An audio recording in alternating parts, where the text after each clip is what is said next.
Taking a look at the Carolina Panthers passing offense today. This was a unit that struggled last season due to injury to Cam Newton, personnel problems along the offensive line, injuries, and just not really having the talent at receiver they needed. And what I thought was interesting with the Panthers passing offense was they were 32nd in completion percentages. Cam Newton completed 52% of his passes, but they were second in yards per completion, which kind of shows the problem with what they had last year, where they didn't have the talent to push the ball down the field, but they insisted on doing so.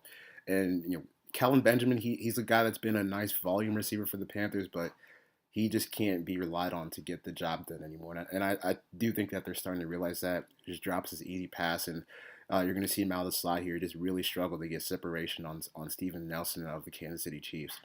So you have a really aggressive passing game with receivers that can't get open, and they lost Ted Ginn to the Saints in free agency, but they did spend the eighth overall pick on Christian McCaffrey, the running back from Stanford, and he can play some receiver too. So he's a guy that can kind of help scale back this passing offense because you just don't need to be throwing the ball like that when you can't get when you can't get open deep and you don't have the protection to get it done.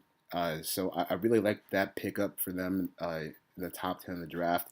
And people are going to say, oh, you don't pick a running back that high. But they really needed somebody like this on their offense who can make things happen in the short game, make things happen in the long game if he needs to, really good at picking yards up after the catch. This was the type of player that they needed. And to complement him, they picked up Curtis Samuel from Ohio State. Uh, He's kind of that same mold, except he's going to play more receiver than Christian McCaffrey does. And you're going to see him get open here on the goal line with a little jump pass against Nebraska.